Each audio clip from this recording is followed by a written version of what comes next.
Hello friends, તમારું સ્વાગત છે ગુજરાતી રસોઈની રંગતમાં। આજે આપણે બનાવીશું ઉનાળાની ગરમીમાં ઠંડો આઈસ્ક્રીમ ખાવાની ખૂબ જ મજા પડી જાય તેવો એકદમ પરફેક્ટ માપ સાથે આઈસ્ક્રીમ બનાવીશું। શું તમારે આઈસ્ક્રીમ તો બની જાય છે, પણ આઈસ્ક્રીમ ખાવ ત્યારે આઈસ ક્રિસ્ટલ થઈ જાય છે, ખરું ને?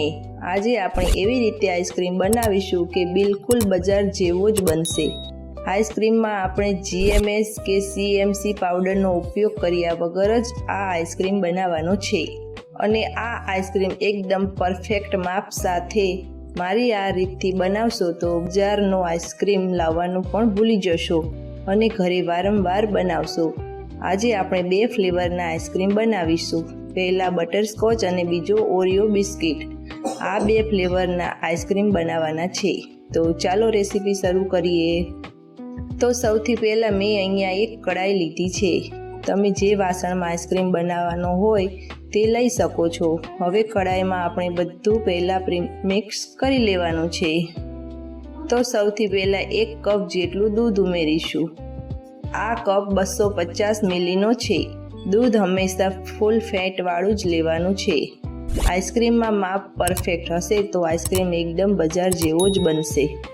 હવે આમાં 4 ટેબલસ્પૂન ખાંડ ઉમેરીશું। જો તમારી પાસે આ માપની ચમચી ના હોય તો ઘરમાં રહેલી કોઈ પણ એક ચમચી લઈ શકો છો।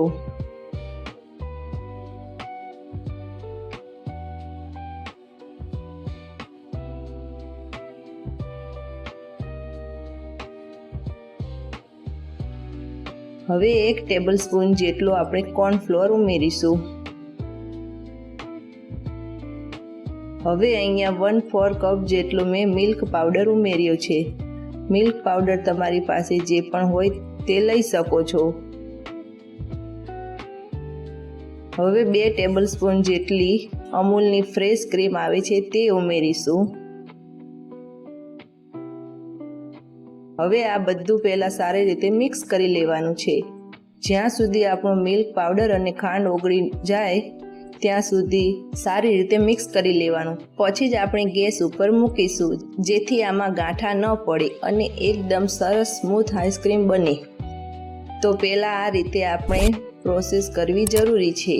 જુઓ, હવે આપણું આ મિશ્રણ દૂધમાં બધું સરસ મિક્સ થઈ ગયું છે, એક પણ ગાંઠો નથી પડી। આપણું આ દૂધ એકદમ સરસ સ્મૂથ થઈ ગયું છે। હવે આ દૂધને આપણે ધીમા ગેસ ઉપર એકદમ સરસ રીતે ઉકળવા દેવાનું છે।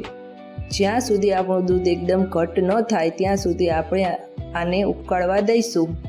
આ રીતે ધીમે ધીમે હલાવતા રહેવાનું અને દૂધને સારી રીતે ઉકાળી લેવાનું। જેમ જેમ દૂધ ઉકળશે એમ આપણું દૂધ ઘટ્ટ થઈ જશે।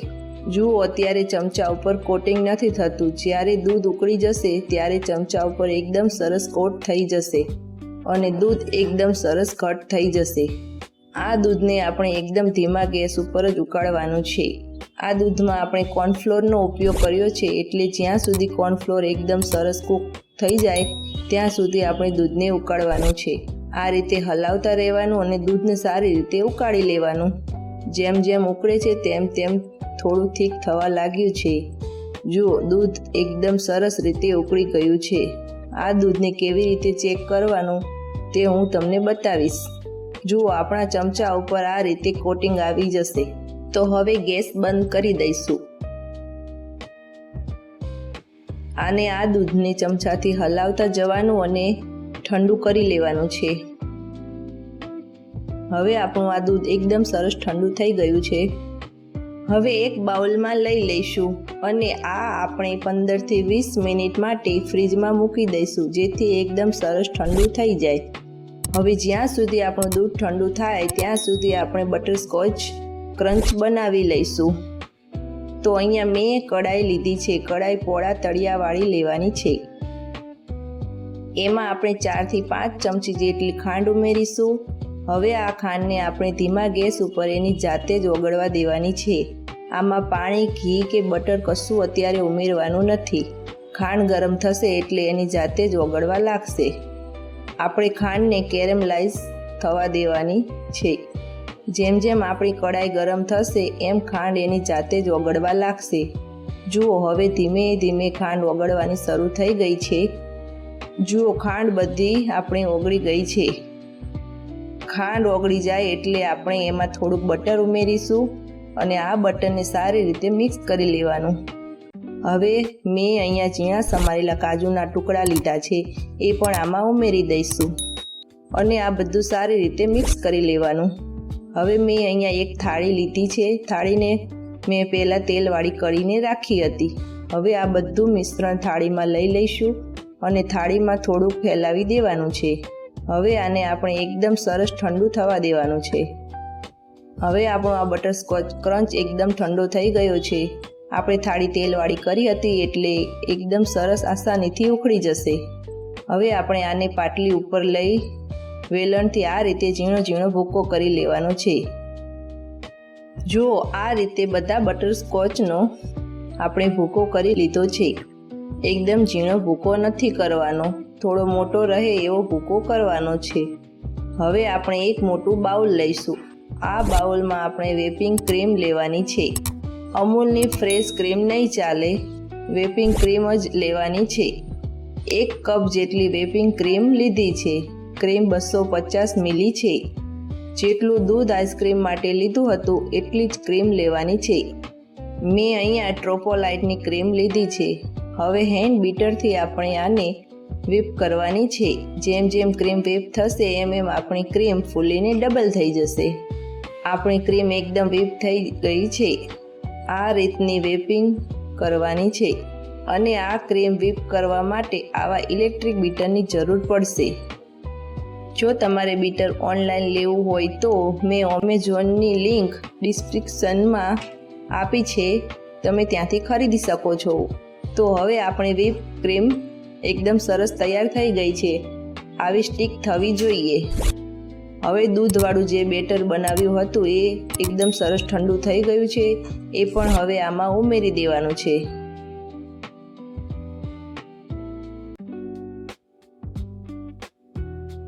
હવે આ બધું સરસ રીતે મિક્સ કરી લેવાનું છે. હવે હું અહીંયા 1/4 કપ જેટલું કન્ડેન્સ મિલ્ક ઉમેરું છું.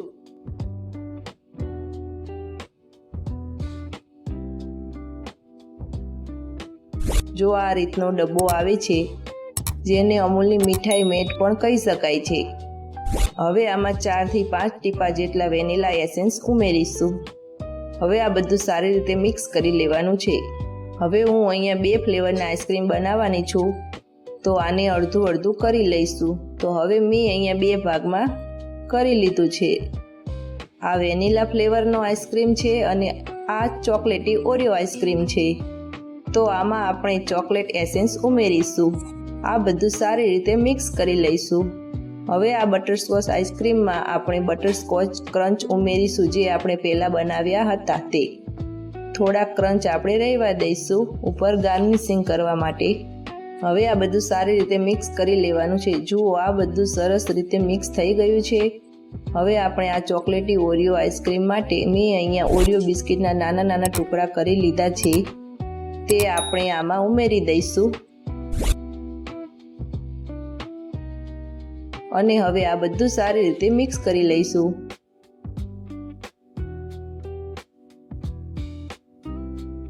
હવે આ બધું સારી રીતે મિક્સ થઈ ગયું છે. હવે એરટાઇટ ડબ્બામાં આઈસ્ક્રીમ ભરી દઈશું. આ બધો આઈસ્ક્રીમ ડબ્બામાં લઈ લઈશું. જુઓ એકદમ ક્રીમી આઈસ્ક્રીમ બનીને તૈયાર થયો છે. આ આઈસ્ક્રીમ ઉપર આપણે બટરસ્કોચ ક્રંચ જે બનાવ્યો હતો તે ઉપરથી ગાર્નિશિંગ કરી દઈશું. આ ડબ્બાને આ રીતે ફોઇલ પેપરથી કવર કરી લેવાનું છે. જો ફોઇલ પેપર ના હોય તો ક્લીન રેપથી પણ કવર કરી શકો છો. આ રીતે પેક કરી લેવાનું છે. આ સ્ટેપ કરવું ખૂબ જ જરૂરી છે. જો આ સ્ટેપ તમે નહીં કરો તો તમારા આઈસ્ક્રીમમાં આઈસ ક્રિસ્ટલ જરૂરથી આવશે. જો આ રીતે ફોઇલ પેપર લગાવશો તો આઈસ ક્રિસ્ટલ બિલકુલ નહીં આવે. હવે આ ડબ્બાને આપણે ફીટ ઢાંકીને ઓવરનાઇટ અથવા તો 7 થી 8 કલાક માટે ફ્રીઝરમાં ઠંડો થવા મૂકી દઈશું. હવે આ રીતે આપણે ચોકલેટી ઓરિયો આઈસ્ક્રીમને પણ ડબ્બામાં લઈ લઈશું. જુઓ આપણો આઈસ્ક્રીમ એકદમ ક્રીમી બહાર બજાર જેવો જ તૈયાર થયો છે. જો તમે મારા આ માપથી આઈસ્ક્રીમ બનાવશો તો તમારો આઈસ્ક્રીમ પણ બહાર બજાર જેવો એકદમ સરસ જ બનશે.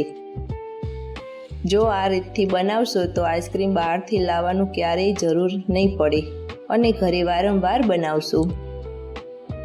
એકવાર મારી આ રેસીપીથી જરૂર ટ્રાય કરજો. આમાં ઓરિયો બિસ્કિટના ટુકડાથી ગાર્નિશિંગ કરી લઈશું. આ આઈસ્ક્રીમને પણ આપણે ફોઇલ પેપરથી કવર કરી લઈશું. થોડું ઉપરથી દબાવી લેવાનું છે એટલે બહારની હવા ન જાય અને આઈસ ક્રિસ્ટલ ન આવે. હવે આ ડબ્બાને પણ આપણે આખી રાત અથવા તો 7 થી 8 કલાક માટે ફ્રીઝરમાં ઠંડો થવા દઈશું.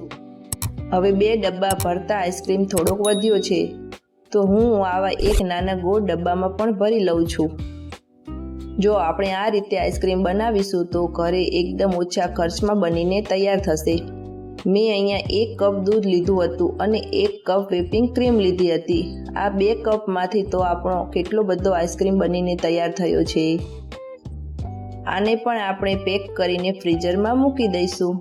હવે આઈસ્ક્રીમને 7 થી 8 કલાક થઈ ગઈ છે અને આઈસ્ક્રીમ એકદમ સરસ જામી ગયો છે. તો ચાલો હવે જોઈ લઈએ. આ આપણો ચોકલેટી ઓરિયો આઈસ્ક્રીમ છે અને આ આપણો બટરસ્કોચ આઈસ્ક્રીમ છે. તો એકદમ સરસ આપણો આઈસ્ક્રીમ જામી ગયો છે. હવે આપણે સર્વિંગ બાઉલમાં કાઢી લઈશું. જુઓ આપણો આઈસ્ક્રીમ કેટલો એકદમ સરસ સોફ્ટ બન્યો છે. આ આઈસ્ક્રીમમાં આઈસ ક્રિસ્ટલ બિલકુલ નથી આવ્યા. જુઓ તમને એકવાર દેખાડી દઉં. બજાર જેવો એકદમ સોફ્ટ તૈયાર થયો છે.